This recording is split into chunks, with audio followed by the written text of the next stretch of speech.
I don't know Then if we'll you've all seen get school. involved. Right. Literally a field. All set? Yeah. But like, I'm gonna be. like just Good evening, board members and residents.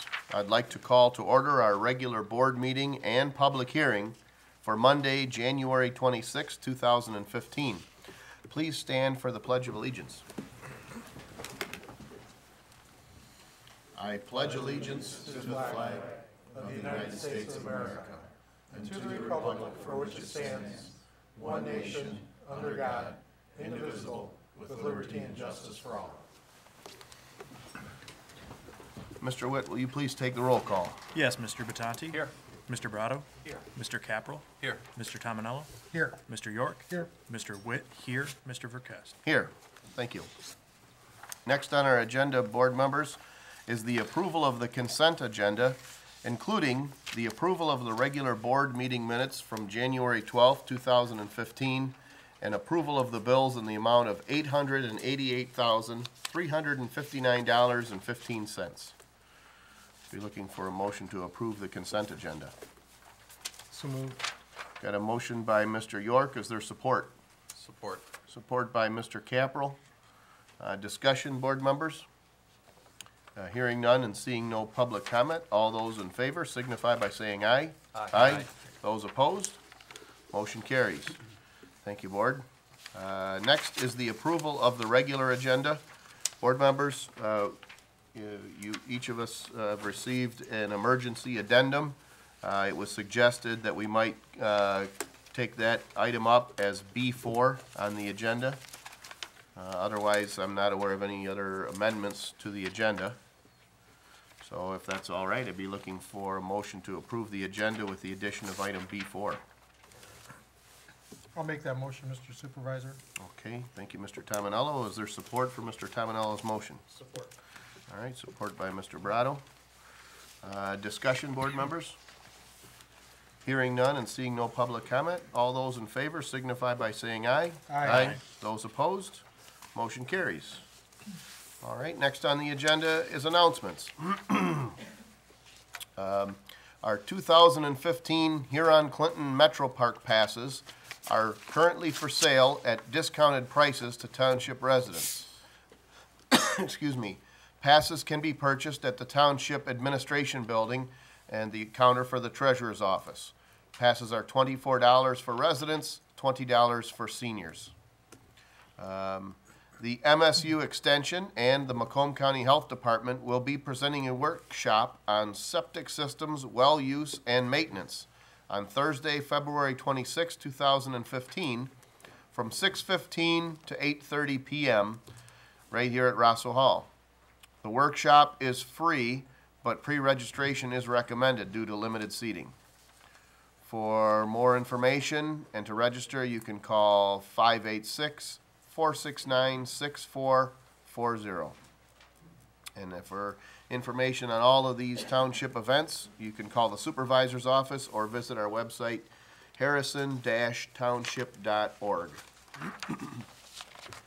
All right. Any other announcements, board members? Okay. Hearing none. Next item on our agenda is item B1 from the clerk's office. Mr. Witt? Yes.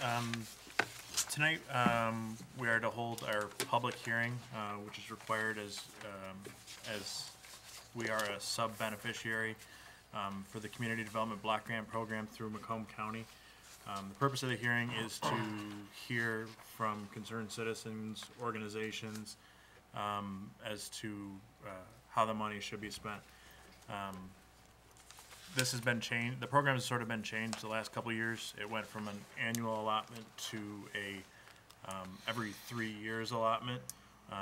So the portion of funding that we have represents the last 3 years of allotment. We drew the short straw, and we're in the last of the 3 years as they implemented the program. So we are being allocated $270,000 for the year, and a portion of that, $2,331, is automatically dedicated to the Macomb County Senior Chore Program. And then the township can spend up to 15% of our amount, including that chore program, on services. The rest needs to fall into a more of a bricks and mortar type project. So, I guess I'd make a motion to open the public hearing at 7:05 p.m. Support. All right, excuse me, we've got a motion by Mr. Witt, with support by Mr. York to open the hearing at 7:05 p.m. Discussion, board members. Hearing none and seeing no public comment, Mr. Witt, will you please take the roll call? Yes, Mr. Witt. Yes, Mr. York. Yes. Mr. Batanti. Yes. Mr. Brado. Yes. Mr. Capral. Yes. Mr. Tominelli. Yes. Mr. Verkest. Yes. All right, this is the public input section of our CDBG hearing. Anyone who wishes to address the board, potentially with any suggestions on how the funds might be allocated, now would be the appropriate time to do so. Do we typically go with a 3-minute limit? Yeah. So we've got a timer. We won't cut you off right in the middle sentence, but we ask that you try to limit your comments to approximately 3 minutes. So anybody who wishes to address the board can do so now at the podium. Nobody wants to be first. Okay, good evening. My name is Varancia Daffin, and I want to first thank you for the support in the past that you've given the Macomb Homeless Coalition. And I'm back again this year asking that you continue to do that. We're the support that comes for the Macomb Homeless Coalition is not actually in the public service arena, so all of these wonderful public service organizations that you will possibly fund, we're not in that same exact competition. It's part of the admin section of those funds. And I would like to let you know that as the Macomb Homeless Coalition coordinating body, that we do one of the most important activities for some of those funds, the federally mandated point-in-time count. That is what your generous donation or your generous allotment helps fund the coordinating efforts of the point-in-time count, as well as Community Connection Days, as well as the federal HUD grant that is written and technical assistance is given, where on last year actually the notice came out today, so I don't have the last year's, I have the brand new information for this year, where we were able to secure $1,335,357 million of federally funded for our organizations in Macomb County serving homeless individuals.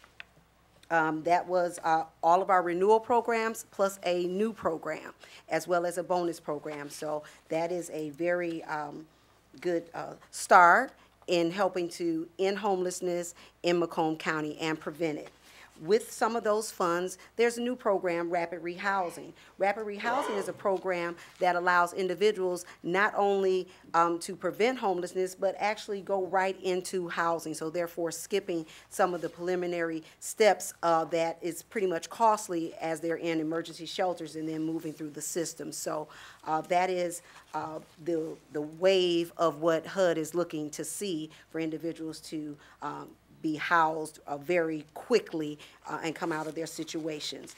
We're also the fiduciaries of the MISHDA Emergency Solution Grant. We write that grant, and through our efforts, we were able to secure $295,902 for organizations for essential services, as well as outreach services.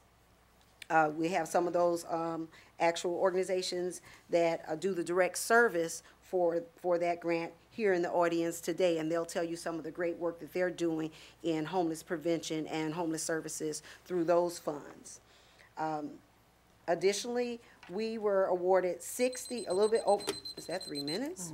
Wow, a little bit over $60,000 for the HARA. The HARA is something they would like to see happen as the housing we're the housing assessment agencies, where individuals come in and we determine what is the best route for them to go. Should they go directly into housing, or should they take another step and go into emergency housing. So it's a pretty complicated thing. They have a new data system, so we're training our organization on those data systems that are mandated through MSHDA with the funds that they receive, doing what's called a SPDAT, which is just a data analysis.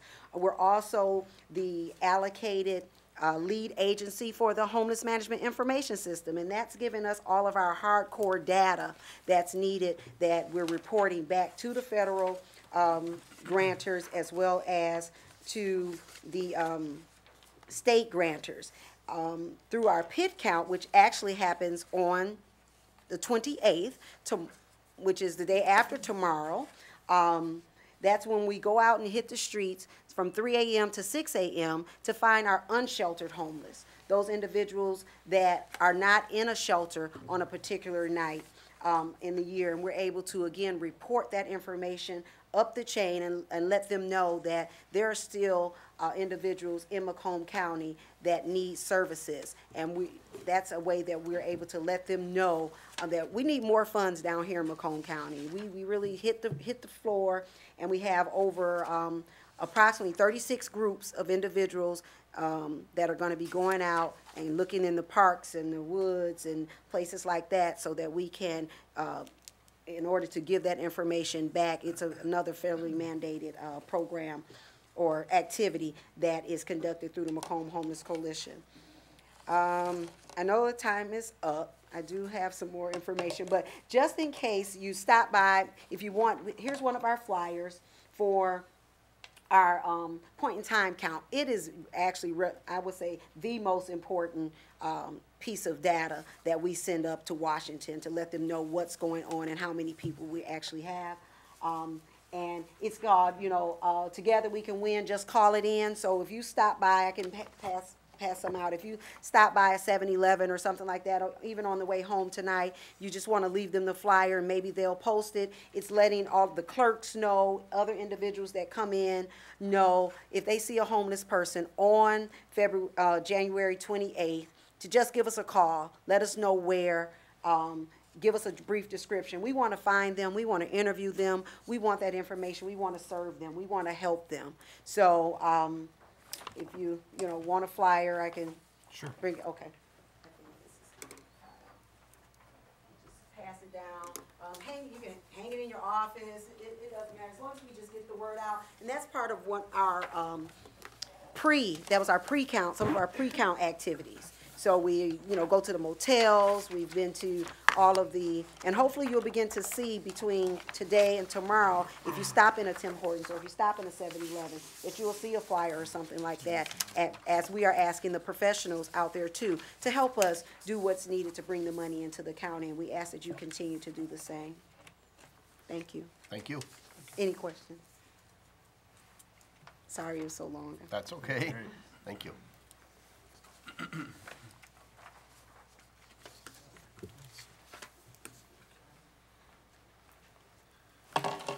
Hi, good evening. My name is Ruth DiCarlo. I am a resident advocate at Turning Point Shelter, and I also work on the crisis line. I am here as a representative for our shelter program tonight and requesting $3,000 in community block grant money from Harrison Township to assist the provision of shelter services for abused and homeless women and children in Harrison Township. In 2014, we provided services to 68 residents of Harrison Township. The CDBG funds will be used directly and only to provide support services for women and children who are residents of Harrison Township and who are homeless due to violence. For over 34 years, our shelter has offered a comprehensive array of services designed to support survivors of violence and to assist them in securing resources needed to make a fresh start.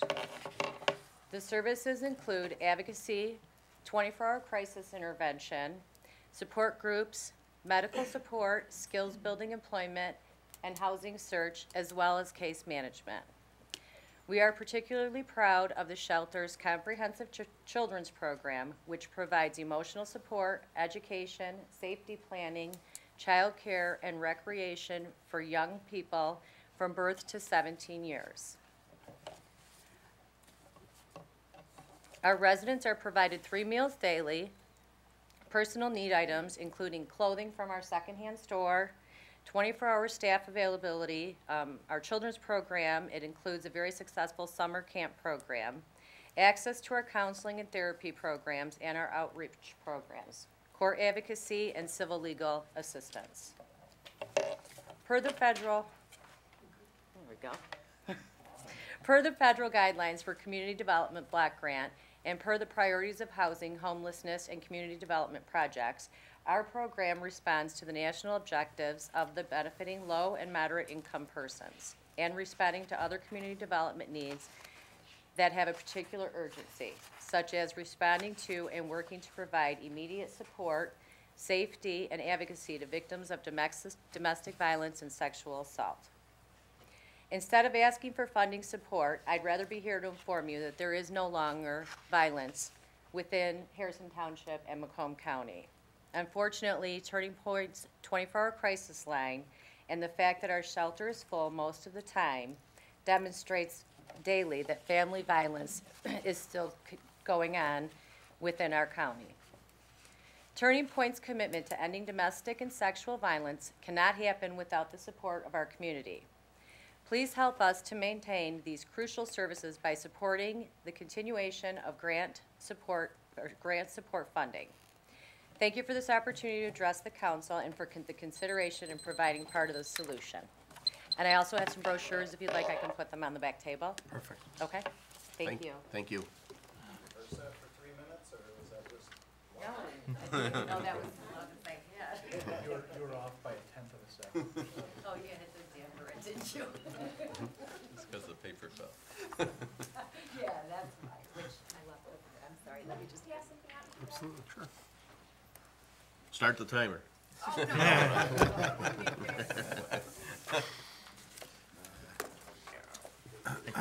Nope, I missed it there. That's okay.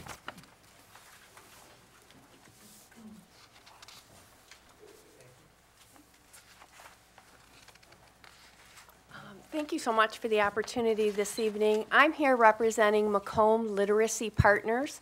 Macomb Literacy Partners has been a nonprofit functioning in Macomb County for 30 years. Our main function is to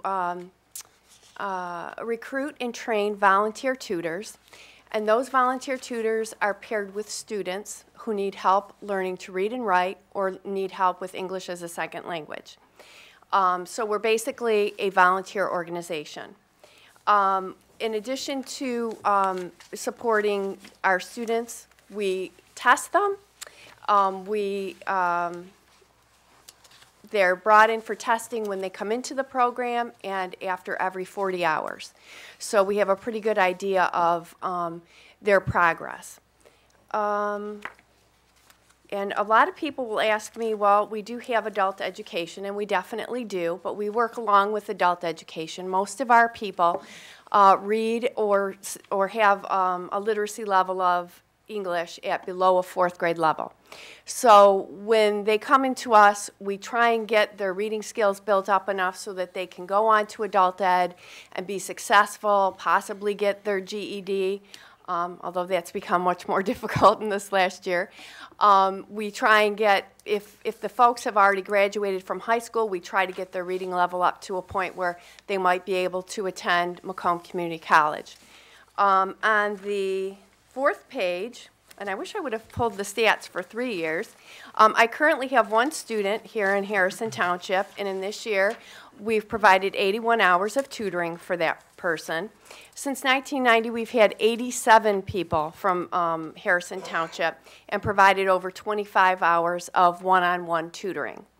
In that time, 28% of your students have been ESL and 72% have been basic. 55% have been male and 45% have been female. As you can see below on the goals met by Harrison Township residents while they were in the MLP program, we've had people come off public assistance, gain employment, gotten better jobs. We've had one become a citizen, 8 receive driver's license, and I know you guys can read, so I won't read all of that. But basically, this year we're trying to expand our service, so we're asking for $2,500 for continuing one-on-one tutoring, and also for expanding our program to include a financial literacy program, a health literacy program, and a career pathways program, because adult education is very focused on getting people into jobs and then getting them into better jobs. So we are asking for that funding this year, and I thank you very much for your time this evening. Oh. Thank you. Boy, you think I just pushed that, you know? Yeah.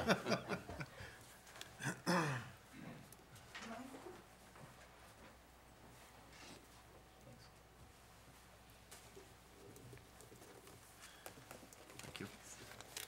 Thank you. Thanks.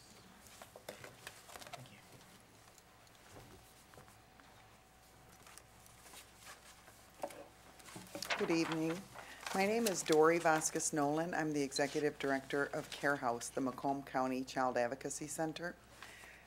Care House is one of about 32 child advocacy centers in Michigan and one of over 800 in the United States that are accredited by the National Children's Alliance in Washington, D.C. that set standards that we follow as a child advocacy center in treating child victims of sexual and physical abuse. We collaborate with all law enforcement jurisdictions in Macomb County, additionally with the Michigan State Police, the FBI, Homeland Security, and Immigrations and Customs Enforcement to aid in the investigation, treatment, and healing for child victims of mainly sexual abuse, but also physical abuse, and children that may have witnessed violence and their non-offending family members. Our goals are to minimize the stress and trauma that is typically associated with a child abuse investigation, to help the child victim and their non-offending family members through the investigative and prosecution phase, and to provide support to begin the healing process. Traditionally, before child advocacy centers existed, children that were suspected of being sexually abused were typically interviewed between 5 and 8 times in often unfamiliar and scary places, like a police station, a hospital emergency room, maybe pulled out of class and interviewed by a CPS worker in a principal's office with multiple other school personnel around. As a result, the child would repeatedly relive the details of their abuse, and it could cause as much trauma as the actual abuse itself. Care House provides a warm, friendly, neutral environment where members of the multidisciplinary team, which include law enforcement, the prosecutor's office, child protective services, and medical and mental health personnel, all gather to observe a fact-finding, unbiased forensic interview by one of my specially trained forensic interviewers following the Michigan Forensic Interviewing Protocol. And then we're kind of like a one-stop shop for the parent. After the interview, they sit across the table with Care House crisis counselors, the forensic interviewer, and all of the members of that multidisciplinary team that I told you about, so that they can know right there at the table what the next steps will be taken as far as the investigation goes, and also how we at Care House can support that family after the interview. The services that we provide, in addition to the coordination of forensic interviews, are crisis counseling prior to the interview and on the day of the interview, trauma-focused therapy for the child and family members, play therapy groups, support groups, court advocacy. Oh, darn, I had so much more to say. Okay, I'll get No, to that's the all right. I'll Go get to ahead. the nuts and bolts. Go ahead. Since our doors opened in 1996, we provided services to over 4,800 children. 104 of those children were residents of Harrison Township. Last year, in 2014, we provided services to 372 new victims and their families. 5 of those were residents of Harrison Township. We last received support, which we greatly appreciated, from Harrison Township in the 2011-2012 cycle in the amount of $2,000, which helped us to provide services for 4 families in Harrison Township. And we respectfully request your consideration this year in the amount of $1,100, which would support services for 2 child victims and their families that reside in Harrison Township. Visit our website, anyone who's interested, for more information on Care House and the services that we provide at www.mccarehouse.org. And I'd be happy to answer any questions if you have any. Yep, thank you. Thank you very much.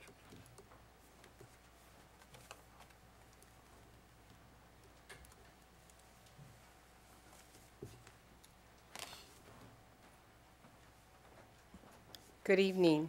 My name is Maggie Varney, and I'm the founder and CEO of Wigs for Kids. Wigs for Kids is a local grassroots nonprofit organization, and what we do is provide wigs and support services for the children of Michigan. The majority of our children do come from the Tri-County area, and as you can see by the information we passed out, that in 2013 we had 2 children right here from Harrison Township, also in 2012, and this is the first time we've come and requested funds. It costs about $800 for us to provide wigs and support services for each of these children. If they were to purchase these wigs retail, they would be about $2,500 if you could get them, and you can't. There is no place that these children can go and get this service, and not only do we provide the wigs, but we also provide all of the support services, the psychological, social, and emotional support services. We have Wigs for Kids is a complete wellness center where the families can come there in a safe, warm, healthy environment, not a medical environment, as they heal and they're going through their process and get the support and love that they need.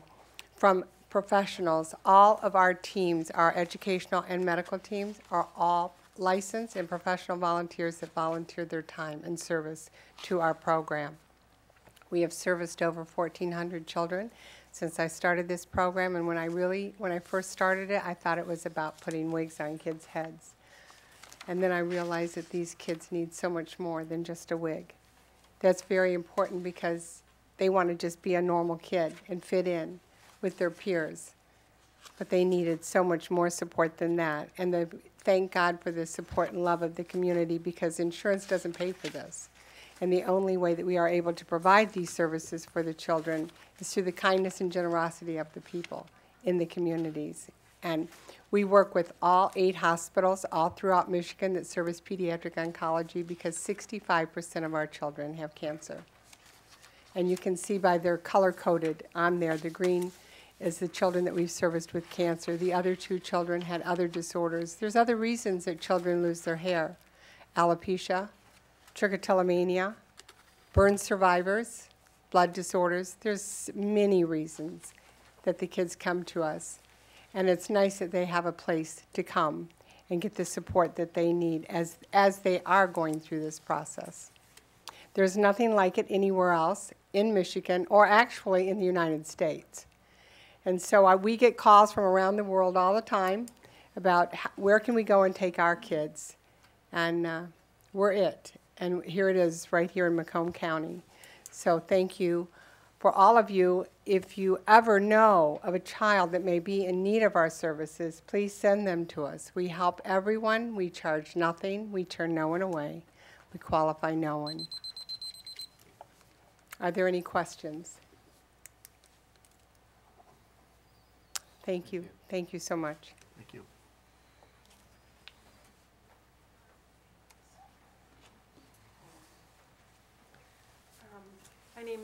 My name is Kathy Goodrich. I'm the Executive Director of the Macomb County Warming Center, which is a shelter program and also a life skills and basic needs program. We do everything we can for the guests in our shelter to get back on their feet. And we do that during our daytime hours. Our shelter is at various churches at night over 6 months from November through April. We don't have a church yet in Harrison Township. However, we have been talking, in fact, they called us, St. Hubert would love to do a shelter, but there's no bus transportation out here, so we haven't been able to do that. But they are one of our supporting partners. So, and if I could, these are some cards. Everybody that gets these loves them. We have one of the East Point Police helped us design them.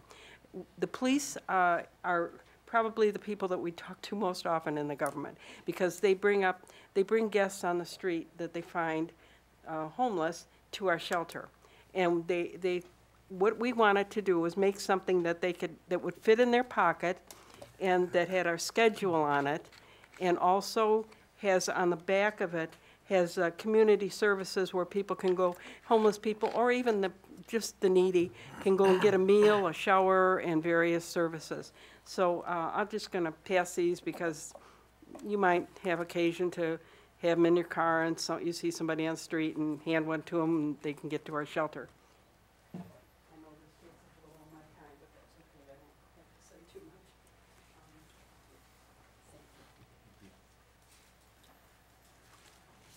much. Right now, we are in our 10th week. We will have 23 shelter weeks this year. We're in our 10th week, so we're almost halfway through. And already we have served 419 homeless people, most of whom are still in our shelters, and will probably remain there until April 25th, which is our closing day. We serve a meal, we serve a hot dinner, we serve a light breakfast or a hot breakfast if the church is able to provide that. We pay most of the expenses for the churches.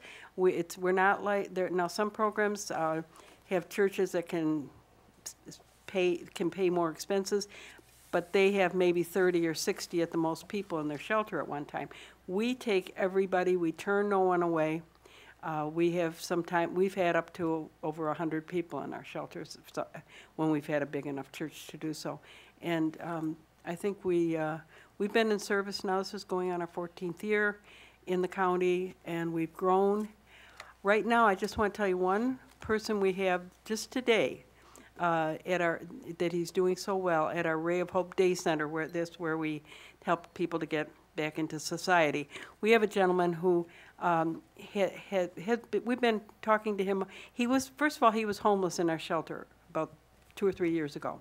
And our case manager has worked with him all that time. And he has Tourette's syndrome. And when he first came to us, he had Tourette's syndrome. His family, he is from New York. He got married, moved here. That didn't work out, and nobody here.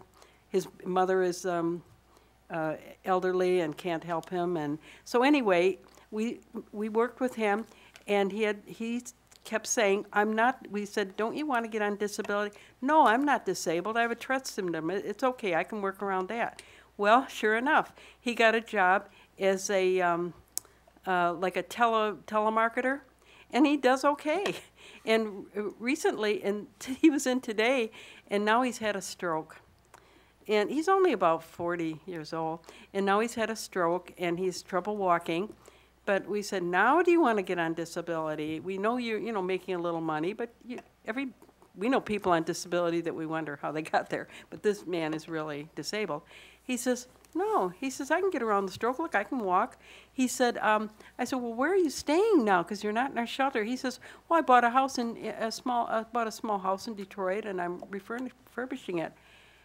And so when he left, I asked the case manager, I said, where did he get money to buy a house? He says, oh, he's been doing the telemarketing work for some time now, and he does quite well at it. So we were just so thrilled, and it kind of proved to us that as long as a person is not mentally ill, that's another story. We have a lot of mentally ill. I don't know how you can save a lot of them. But as long as they have something in them, and as long as they know somebody believes in them, which is one of the main things we do, we cheer when somebody gets a job. We just, we just encourage. And we were so thrilled about this man today, and we tried to get him to take a bus ticket because he had to get back to Detroit, and he refused. He says, I've got money in my pocket. So this is not, I'm telling you this story. It's a little unusual, but we do have those experiences, and they're really exciting. So that's what we do, and that's our mission, and we are faith-based, and we do it not for money, that's for sure, but because we are called to do almost everybody. We have mostly volunteers. We have about 1,500 volunteers right now, and that from the various churches and from the street to call us and come in and help out. That's it. I guess my 3 minutes didn't go off yet, did it? You know what? I didn't set it. Oh, thank you. I wondered. All I right. looked down and I forgot to say it, so Okay, well, we at sort of least- let everybody talk, so. So everybody thinks I went under, okay. Does your organization need money? Oh, I'm sorry, yes, we do. We always need money, I'm sorry. Yes, we have some funding. In fact, when Brancia was up here, she talked about the MSHDA funding. Some of that's been recouped from us and the other shelters by the Homeless Coalition for administrative costs. So we need money just to make up for that. We need we lost $3,500 there, and some other shelters did too, because they felt that the money was needed elsewhere. So our budget's a little overspent this year.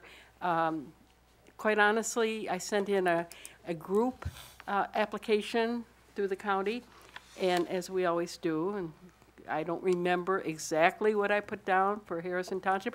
I do know that a few years ago, we were here, and, well, actually, we've been here every time we could be here, but you did help us, and I think that year you gave us $2,000, and you also gave us some time on your community TV, which was very appreciated. That was exciting. We'll always do that.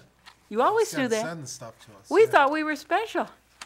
No, really. No, if we get the stuff, we put it up on the bulletin board. Oh, well, that's great. Thank you. Okay. Thank you. So she is, it's on page 1. 4,500. Yeah, 4590. All right. Are there any other public comments? You're not a charity. Well, maybe you are. Don't get me started, For Darren. you, I'm gonna give 3 minutes. Jim Sonstock, 31698 San Juan.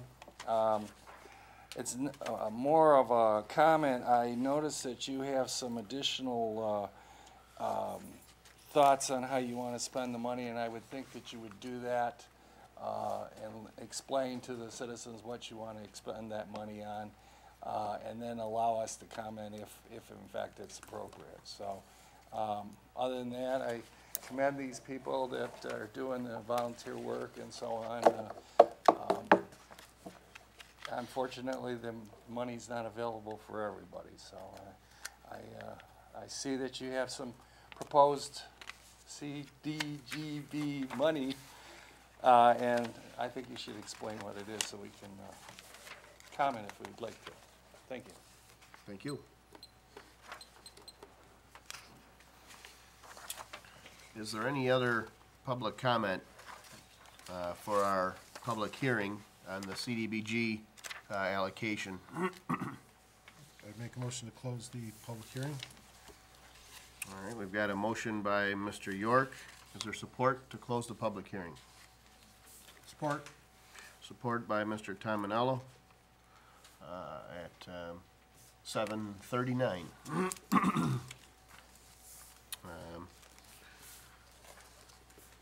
Mr. Witt, will you please take the roll call? Yes, Mr. York, Yes. Mr. Tominello, Yes. Mr. Batanti. Yes. Mr. Brado, Yes. Mr. Capral, Yes. Mr. Witt, yes, Mr. Verkest. Yes. All right, so the public hearing is closed. Typically, if we make a motion, we will open the floor for public comment based on the motion. Discussion, board members? I guess I'll just give a brief overview. Of the $270,000, we can assign 15% of that to services, which the majority of the individuals that got up and spoke are. The total request from those groups was $14,080. If you then include the $2,331 that we are required to give to the chore program, that's $16,411. Out of our total allocation for out of our 15%, if we were to do that, I mean, we can definitely cover that. The remaining $24,089 would be available to our dial-a-ride, depending on how we wanted to allocate that. In the past, we've made on occasion, we've made contributions to the organizations that request funding. Other times, the board has decided to set the funding aside completely for the Dial-A-Ride, which services disabled individuals and the senior citizens within Harrison Township get to medical appointments and accomplish other things to make it easier for them to live at home. The remaining of the allocation, based on prior actions, in past years, the board has used a portion of the block grant money for planning, which included drawing up a set of blueprints for the expansion of the senior center. Based on that action, that the board had gone through the effort to put those blueprints together, I found it safe to assume that the board had ultimately thought that they would use block grant money to fund for the actual construction of that project. With that in mind, I had the building official look through the blueprints that were drawn up just to get a ballpark cost figure, see if what we were getting as an allocation would cover the expense of that expansion to the senior center. He felt that, based on his rough cost estimate, that we should have a sufficient amount to cover construction. But again, it's subject to being bid out and actually seeing what the cost of the construction is based on all that. So the 85%, which is roughly 230,000, is close to the building department's estimate of the costs for the addition. It's important to note that, being federal dollars, they're subject to Davis-Bacon requirements, which we know have historically resulted in the potential for increased costs. So for residents or board members who may not be familiar, Davis-Bacon is the act that requires a prevailing wage be assigned to the work. So as opposed to, say for example, if you decided that you wanted to have a garage built in your backyard, you might call 4 contractors and they would all bid on that. Because of Davis-Bacon, any contractor that we have knows that that process means they'll have to assign a wage level to each of their employees that the government determines. In addition, they have to go through an auditing process to make sure that those wages are paid, and typically that results in an increased cost of construction and not necessarily a market-based cost of construction. So the potential exists that the 230,000 could be close, but through Davis-Bacon, perhaps it could be more than that amount, and we'll only know that once we would go through a bidding process on a federal project. But at least based on the fact, I think what Mr. Witt's saying, and I agree, based on the fact that we allocated prior funds for the design of that addition, we have blueprints for that addition. We were under the anticipation that the board might intend to expand that building with those funds. That 85%, that roughly $230,000, has to go toward a project. It can't be allocated toward charity or toward a chore program or bus. The cost for bus services. Any other comments? I guess I do. Okay, Mr. York. I don't know, maybe we should give some consideration to some of these people that came up. I mean, this is federal money, and we've got the money for the senior citizens or the senior center. And I understand that we use $38,000 or a third of that every year, essentially, right? Because it's a 3-year. For the Dial-A-Ride, those are always money-losing propositions for anybody, but we are government. I guess I'll just say I don't have a problem giving money to some money. I mean, we're not talking a lot. I was saying maybe $1,000 to each of the applicants that came up. I think that they're all worthy causes, and they're serving our citizens. It's really even if you do $1,000 for 6 people, that's 6,000, or 6 groups, that's $6,000. I think they're all, myself, I think they're all worthy causes. I don't think that anybody would argue that. Which amounts to about $333 a year over a 3-year period, you know, not a lot of money. I guess I'm confused. Did Adam already tally this up though and say we already had this budgeted? Is that I'm your sorry. initial? No, there's a request sheet. But- Yeah, when I did the original, I excluded any of the applicants from tonight because although these people apply through the county, what that allows them to do is they don't have to attend tonight. The county disperses it and says, here's the request, and they sort of go through a baseline approval process. But individuals can still come forward today and say, hey, give me money. So I didn't want to put in without knowing what the true application. We didn't receive any other requests outside.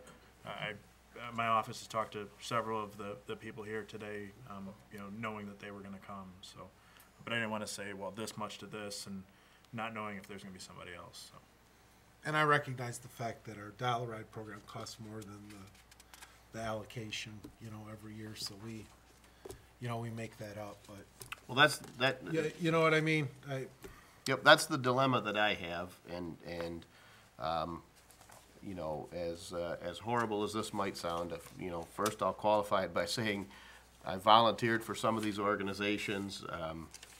You know, how I choose to spend my time and my money as an individual as it relates to charity is a personal choice.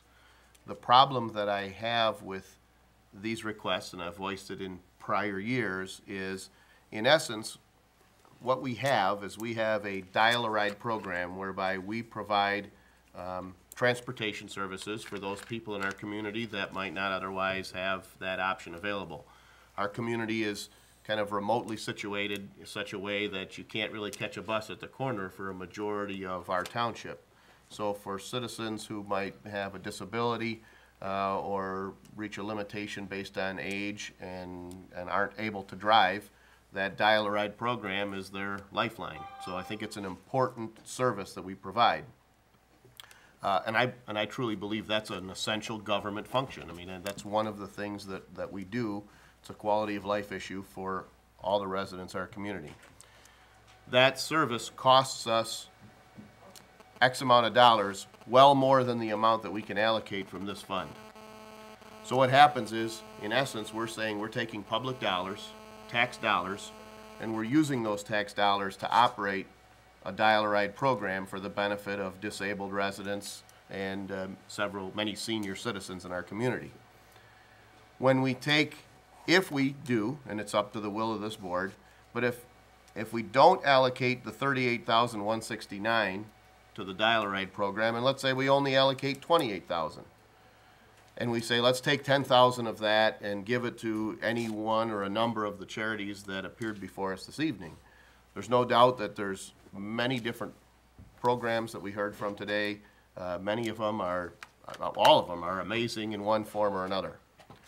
But in essence, what we're doing is we're then collectively taking $10,000 of tax dollars and saying, let's arbitrarily decide as a board of 7 to take $10,000 of public funds and disperse them to charities. And I have a problem with it only based on the fact that that $10,000 becomes a sort of a shell game. We're saying $38,000 will help to defray the expense of the dial-a-ride program. The expense of that dial-a-ride program for 3 years exceeds $38,000.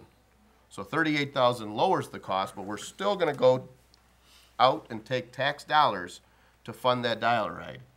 If we allocate some of that $38,000 to any one of these charities, it's a very noble intent and it's a good cause, but what we've done is we've arbitrarily said to all the taxpayers as a governing body, we're going to decide what charities you should support, we're going to collect taxes, and we're going to disperse those taxes to a charity. And I don't believe that's our function in our role as stewards of tax dollars. So I personally support the notion of allocating the CHORE program, which is not an option, and the remainder to dial-a-ride, and the non-discretionary portion to the construction of the senior center. And it's not because I don't support any of the charities, and I'm sure plenty of charities that weren't here this evening. It's just that I don't believe it should be our function to disperse tax dollars to charitable organizations. If we want to talk about shell games, I think that I've talked about that plenty enough up on this board. But that being said, this money is federal money. It's given to us. A lot of the seniors that use those rides, you know, are taxpayers themselves. You know, it's part of government. So with that, and I'm just going to make a motion, and the board can decide what they'd like to do. I'd make a motion to allocate $2,331 to the chore program, what is referred to as the chore program, $32,169 to the dollar ride, and the remaining $229,500 to the construction of the senior center addition. And so from the original motion, it was $38,000 to $32,000. I'd give $1,000 to Care House, $1,000 to Turning Point, $1,000 to Macomb Homeless Coalition, $1,000 to Macomb Literacy Partners, $1,000 for Wigs for Kids, and $1,000 to the Macomb County Warming Center. All right. We got a motion by Mr. York with support by Mr. Brado. I think the motion was pretty clear. Is there any discussion or questions, board members? I do have a question. Sure. It sounds like that we have in the past provided this kind of support. Is that correct? I believe in the last time we considered this was 2011 or 2012. Right. And I believe at that time, a motion was made from my recollection, I think the gentleman who sat in your chair made a motion to support a handful of charities at that time. I can't tell you specifically which ones they were at that time.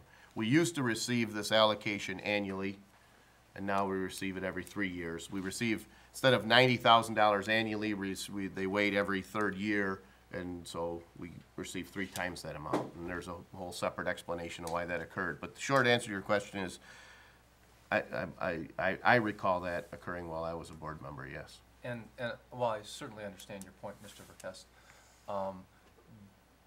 But in doing so, we wouldn't be doing anything that we were barred from doing. Yeah, there's nothing, the request is not illegal, and our approval of this expenditure would certainly, I didn't mean to imply it was illegal. No, I'm not saying that you did. No, I understand no. your point. Yep. And so the money that we received, the total of 270,000, I guess the way I look at it, and I hear your point, the way I look at it, that very easily could have been 260,000. I mean, the $10,000 would have come for the Dial-A-Ride program to have a reduction of $6,000, as Mr. York has suggested. We could have had to take that much money because the grant itself could have been less. So I guess where I'm leaning to is I'm going to offer my support because I think that I hear what you're saying and I understand that, but I would have said, had Mr. York not made that suggestion, I was going to make the exact same suggestion of that $1,000 to each. Just for clarification's sake, there's 7 organizations that have requested funding from us outside of the chore program through the county. McRest is also included in the county request that we received. Do you know why I did that? Because those people came out tonight and took their time and spent time to come out of their day and come here and not that any of these other programs are good, but. Well, but that's you the know, only other one that they requested money from us, that's all. We do support McRest by doing the free bus rides. No, I'm not, I just want to make sure we're 100% clear, that's all. Yeah, and I don't have a problem giving to McRest, but at the same time, because that thought did come in my head about McRest, but then we do provide the free bus rides for the homeless people from the bus stop to, I think it's St. Hubert's Church when they do it, and also Trinity Lutheran. Right. So we provide them service support in another fashion. So. Yeah, and the other point of clarification would be that I believe it was the Homeless Coalition. Their request does not come out of our service allotment. Their request comes out of our program allotment. is my understanding. Oh. So the amount would be it would be 33,169 for dial ride and 22,800 for the construction of the senior center, with then $1,000 going to each of those 6 charities. That's even that you better mentioned. coming out of there, because I cut 1,000 out of the senior center budget, hopefully. So Well, is I'll that- amend my motion to those numbers, Mr. Witt. Okay. So that was 33,169 to dial-a-ride, 228,500 to the construction project. Is the Macomb homeless, are they part of the county? Are they, No, they act as sort of an umbrella organization, is my understanding for yeah, different that's what I homeless. heard, but I didn't know if they were part of the county or not. All right, any further discussion? Hearing none, we'll open up the floor for public comment. How you doing? William Bardell. Yeah, I think it's a great compromise. What I want to say was, though, as far as the senior center expansion, I noticed on the master plan, or the master recreation plan, that that land next, east of the senior center was going to be purchased or something or another. I'm just wondering, just a comment, personal comment here, are we going to, in my opinion, wait till the land is overinflated before we buy that land, or are we gonna buy that land now and set up, yard darts and horseshoes for the seniors and, you know, horseback riding or putt-putt or whatever, or monkey bars or something? Are we gonna buy that land when it's out of sight? Or are we gonna buy the land at a reasonable time? Because I know it's on the master recreation plan, that land there is for sale there, and I'm just wondering what your thoughts are on that, and if there's any plans on buying that land and making that part of a nice senior complex. The other thing I would like to say is, a lot of times when you do a Davis-Bacon job, so a lot of these jobs are done time and material, and they're actually cheaper than hard money, so you may want to look into that too. With your general contractor, you may want to go with a time and material if you have a good management company doing it. Because a lot of your good union, skilled trades people, usually most of the time go under budget. A lot less headaches and a lot less money for the taxpayers. Thank you. Thank you.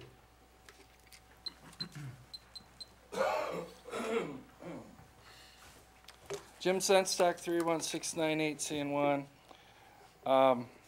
I guess I would basically say I'm opposed to the motion. I'm looking at these various activities, and they seem to overlap an awful lot. The Warming Center, McCrest, Homeless Coalition, you know, that's the problem when you have government handing out free money. Everybody's got their hand out, and everybody's doing something a little different, but they're doing the same. Macomb Homeless Coalition, for instance, what you're paying for there is not to help the homeless at all. All you're paying for is for the coordinator's salary and equipment costs.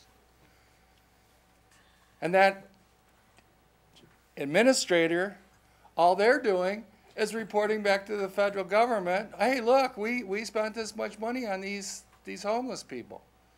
Well, geez, why don't we get rid of the administrator? Why don't we get rid of this homeless coalition thing, and let's put the money in the other two activities that are doing the same thing, McCrest and Warming Center. Put the money into them and actually benefit the people that need the benefit. That's the problem when you start handing out money to these kind of people. Everybody, I said it already, so I won't say it again.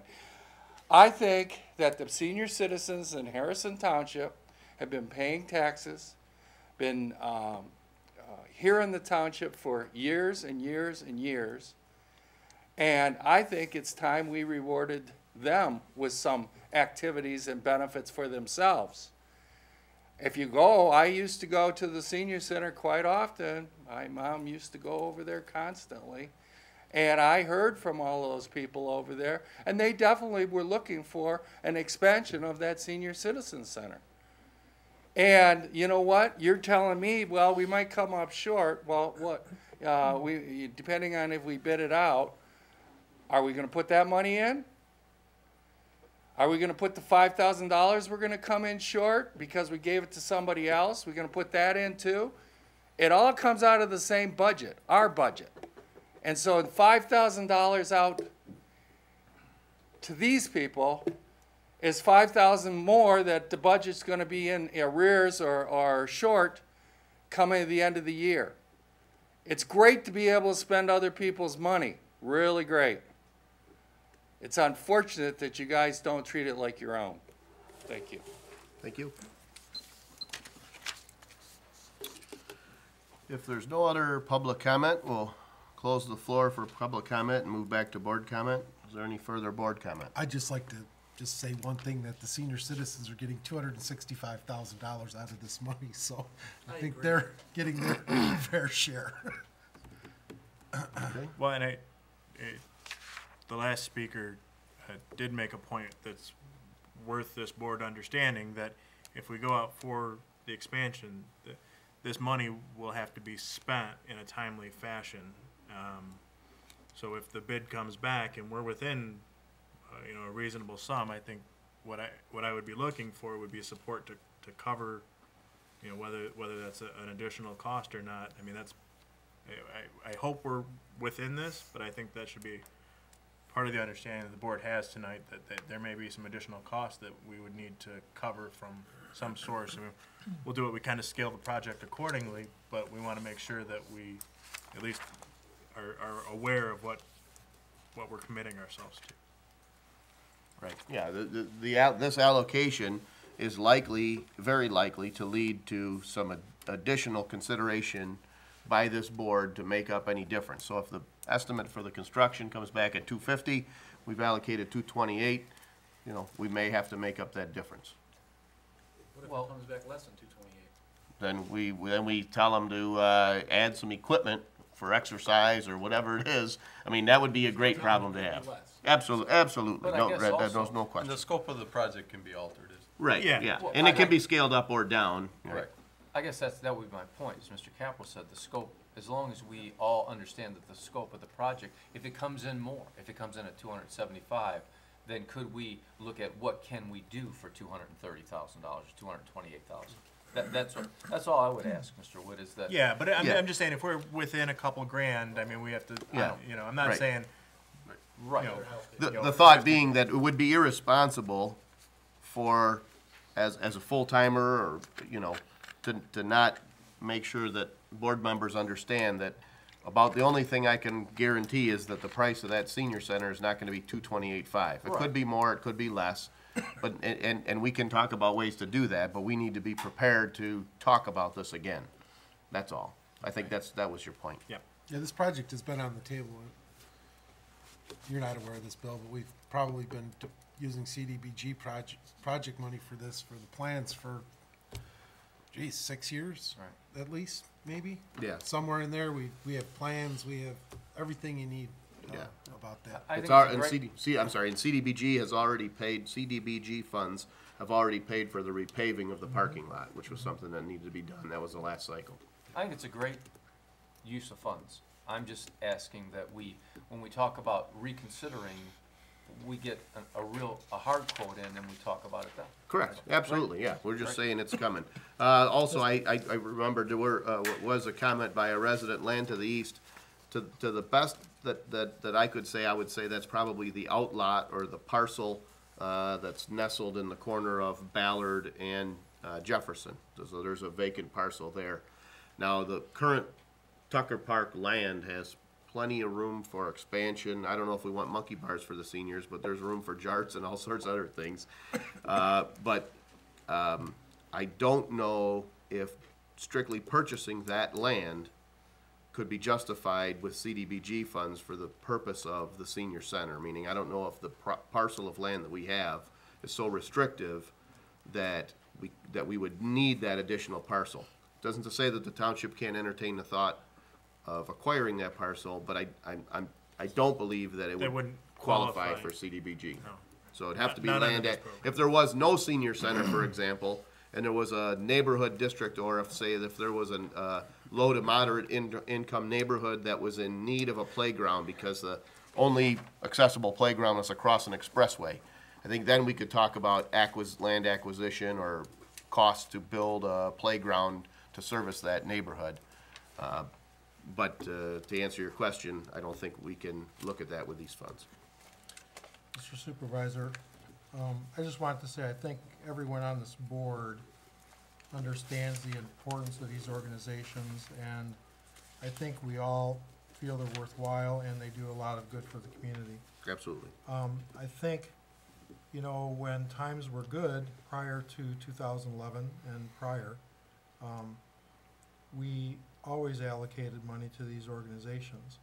As we went into the downturn, we wanted to make sure that we used these funds to benefit Harrison Township's residents exclusively, i.e. the senior center and some other improvements around the township. As a big believer in philanthropy, I do understand the request from the organizations. But like you, I believe that at this time, we need to use money for the township, for township residents, and for access for township residents exclusively. I know it's not a lot of money, but the problem is we keep dipping into our general fund. Every time there's a shortage, we dip into our general fund, be it 1,000 or 50,000. And at some point in time, we're gonna be in trouble. So, although I understand the cause and what these organizations are doing, and I applaud them, and you know, I volunteer for several organizations myself, but it's at a personal level. I think when we're talking about township funds at this point in time, you know, I think using the taxpayers' money for these at this time, even though it's a small amount, is just not a good idea. Okay, thank you. Is there any other board comment? Hearing none, we have a motion by Mr. York with support by Mr. Brado to allocate the following CDBG funds. $2,331 to the Macomb County Chore Program, $33,169 to Dial a Ride, $228,500 to the construction of the Senior Center addition, and $1,000 each to 6 organizations: the Macomb Homeless Coalition, Turning Point, Macomb Literacy Partners, Care House, Wigs for Kids, and Macomb County Warming Center. Mr. Witt, will you please take a roll call? Yeah. Yes, Mr. York? Yes. Mr. Brado? Yes. Mr. Batanti? Yes. Mr. Capral? Yes. Mr. Tominello? No. Mr. Witt? No. Mr. Verkest? No. Motion passes. All right. Well, thanks to everybody who came out, and good luck on your charitable endeavors. All right, next on our agenda is item B4, the emergency addendum regarding township's liability insurance. I don't know if you want to address that, or Yeah, Mr. Spencer? I can speak to it quickly, and if there's any questions, we can turn to Mr. Spencer. For the past 20-plus years, we've had our insurance policy through the Michigan Township Participating Plan, which is a co-op for Michigan Townships for insurance. This is provided for us through Michigan Community Underwriters. We've always ended up staying with them because of cost service between those two things. But because of some recent loss history that actually stems from, 5 to 10 years ago, but it's coming due now, we've had to seek coverage from another carrier. Based on that, we approached Michigan Community Underwriters to see if they could provide provide a price from another carrier. They've given us a price for $135,206 with slightly different coverage than we've been provided in the past. Because of the short notice that we had, we were able to obtain this quote, but we're in the process of getting some additional quotes. Our current insurance policy expires at the end of the month. So based on that, my recommendation would be to move forward with this policy that we have before us through U.S. Specialty Insurance. But we'll continue that process to looking at additional pricing from different companies, different plans. And my understanding in speaking with both our insurance provider and our finance director is upon notice, we'd be able to exit this plan and enter a different plan should we find a better option out there for us. Unfortunately, because of the short time, they have all our expenditures, all our loss history, all our assets. They're able to turn around an additional price rather quickly for us, whereas an outside vendor, it takes them some additional time to build that database to be able to get us a price. We're hopeful we'd have something next month to bring back to the board, should we feel that it exceeds what we have here. So. Oh yeah, you've changed the wrongful acts liability considerably to a 1 million per occurrence, 1 million aggregate. We're gonna have to change this policy. No, that's, if you look, that's subject, there's an additional $4 million per occurrence excess liability, which is over above. Next page. So a lot of those you'll see a 1 million per occurrence. There's a 4 million per occurrence in aggregate that applies to everything except for the zoning, which is very similar to our current policy. The biggest change that you'll see in here is the change from an occurrence form to a claims made form for the wrongful acts and the employment practices.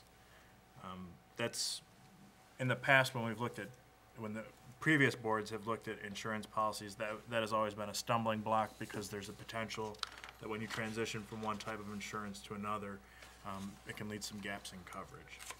There are ways to address that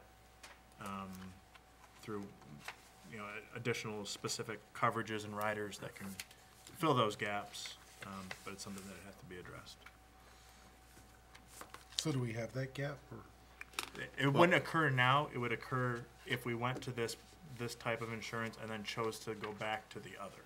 Right, so occurrence, let's say that on December 1st of 2014, something occurred that could cause a liability responsibility.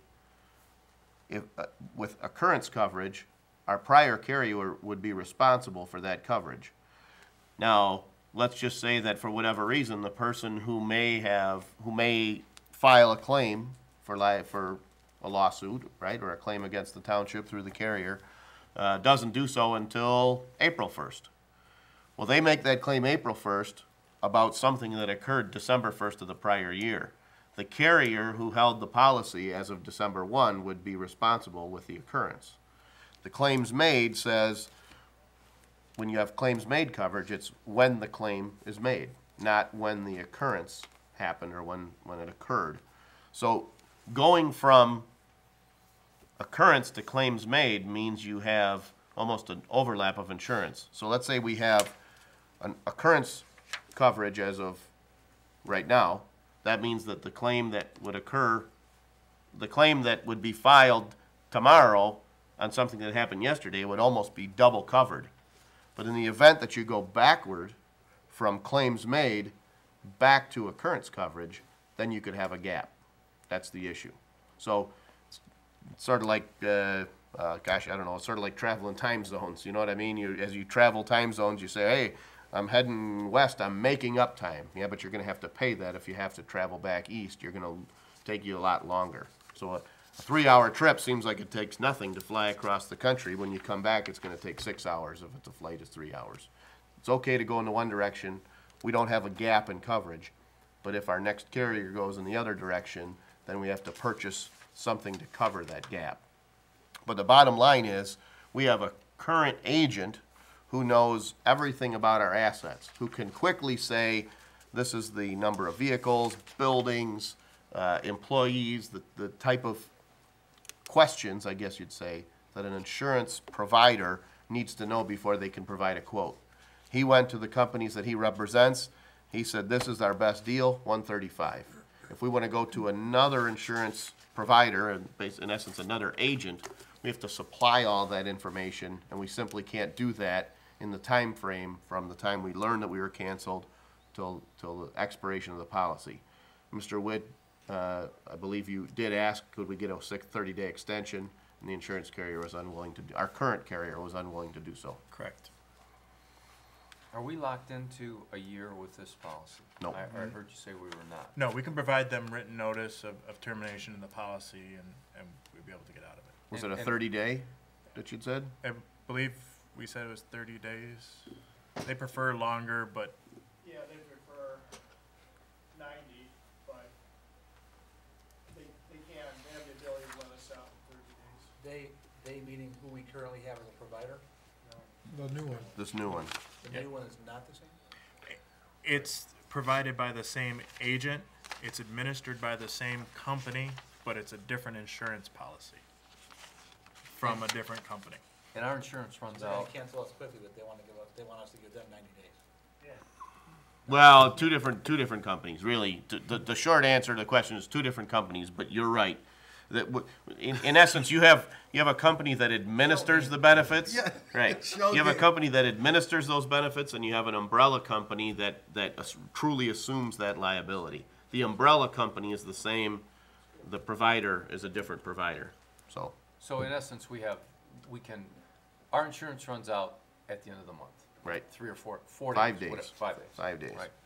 It seemed to me that we don't really have a lot of options, and given the fact that we can continue to look for a better deal, something more. Yeah, and it might not be a better deal. Right. But it might be a better product. Right. So I guess my point is, we need liability coverage. This is in front of us. It's not even a 1-year commitment. With 30 days or 60 days notice, we can take advantage of some other opportunity. So I don't see where we have a whole lot of choice. Right. We're likely agreeing to spend $20,000 to $30,000 this evening on coverage until such time as we can determine if we can do better than this or not. This is the best coverage that our current agent can provide through his family of insurance providers.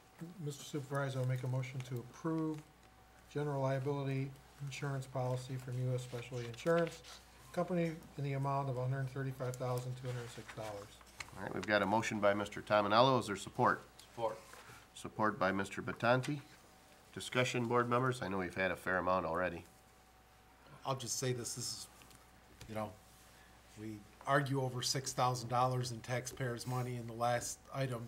We're gonna spend $45,000 more for insurance this year. I mean, I get that we got our back against the wall, but, sometimes I wonder, we argue over peanuts and the big stuff, we sort of let go.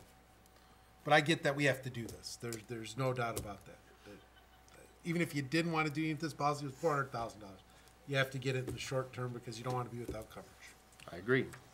So, any other discussion? Oh, go Yeah, ahead. just for the residents, I mean, we do pay anywhere from $80,000 to $103,000 currently for insurance, so this number isn't just a all-lot number that we're paying extra. It's Yeah, it's 30% more. Right.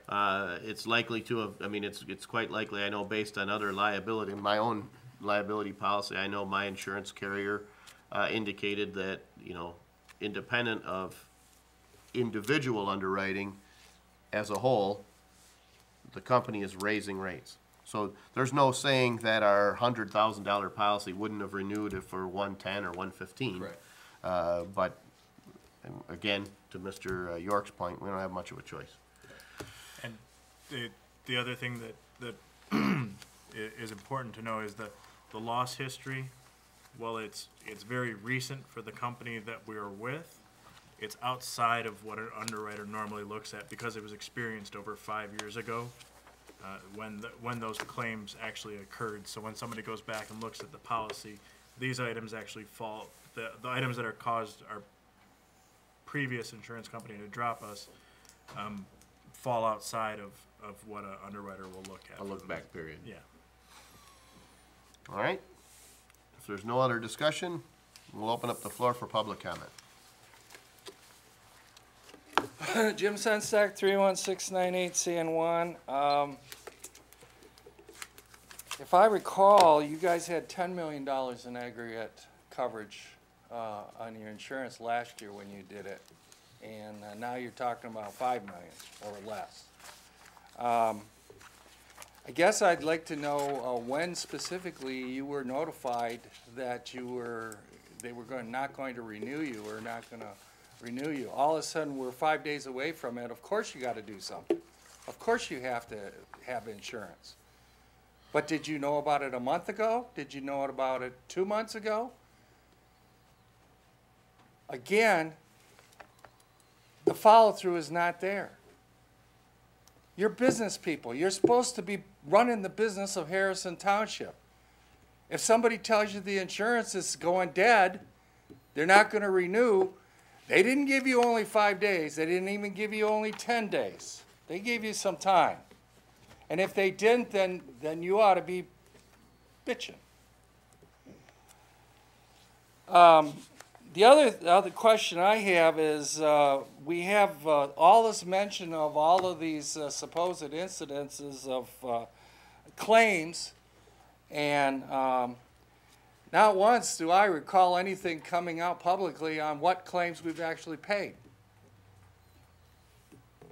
I know you guys come out of closed session and vote to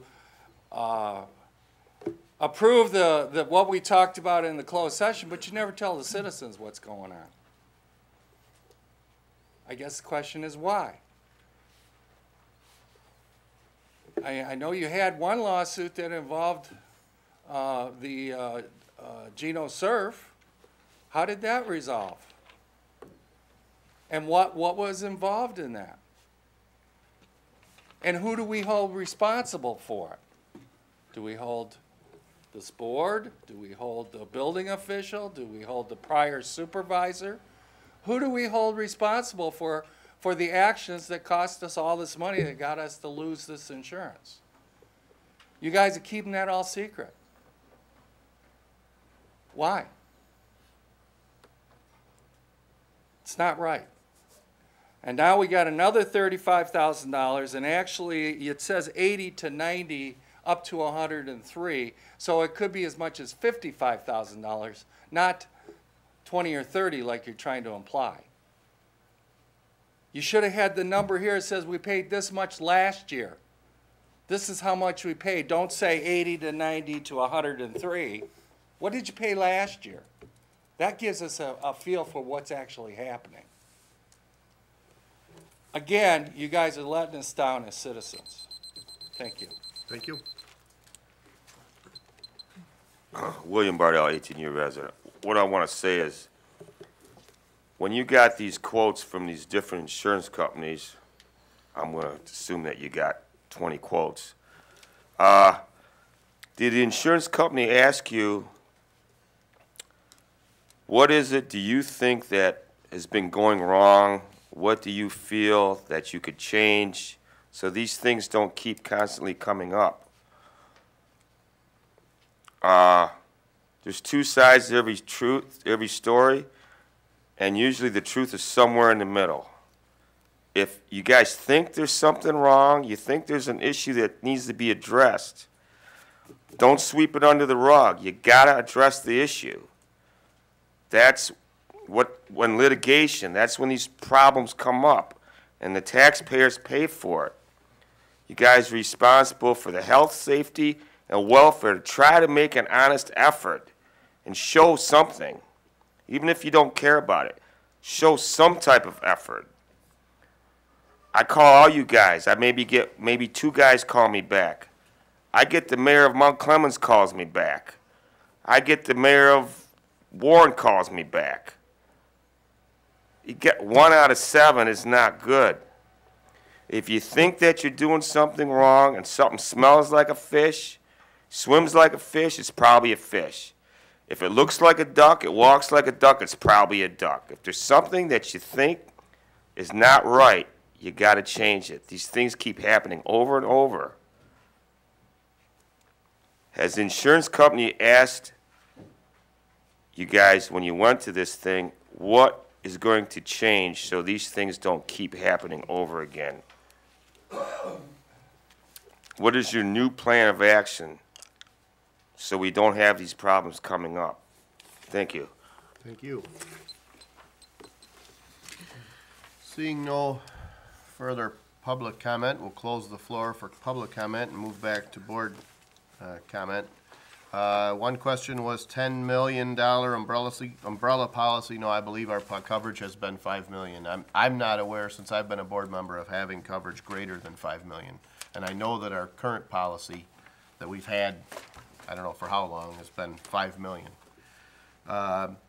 Mr. Witt, I remember when you notified us that we were canceled. I know I made reference to it 2 weeks ago, but I don't know if it was much more than that. Do you recall when we received the cancellation? I don't. It was shortly before the last board meeting. It was mailed to us on December 27th, so that's how much, Christmas. Yeah, Basically, we came back from the holiday break saying that our coverage is canceled. Yeah.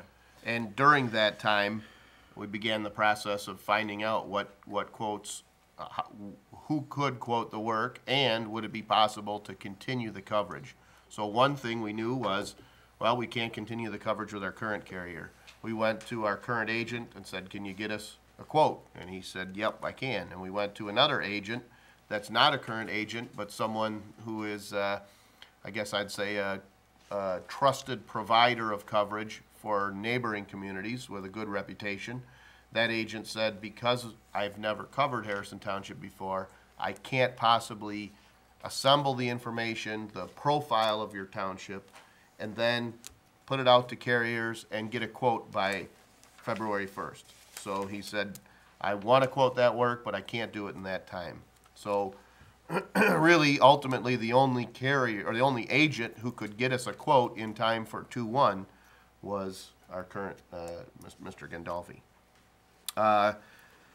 Claims, why don't we talk about it? I can just say, the part with, the resident had asked about, and I might be talking about something different, I'm sorry. I'm just trying to answer them in order, but we can, I don't mind. Go back, I'm sorry, I didn't mean I was going on something else. The resident asked claims, why don't we talk about the claims? Mr. Huth, I don't believe at this point any claims have been paid, but there have been judgments that are a matter of public record, but there are still some outstanding cases. I don't know that we were given any one particular case or example of why the insurance carrier canceled us.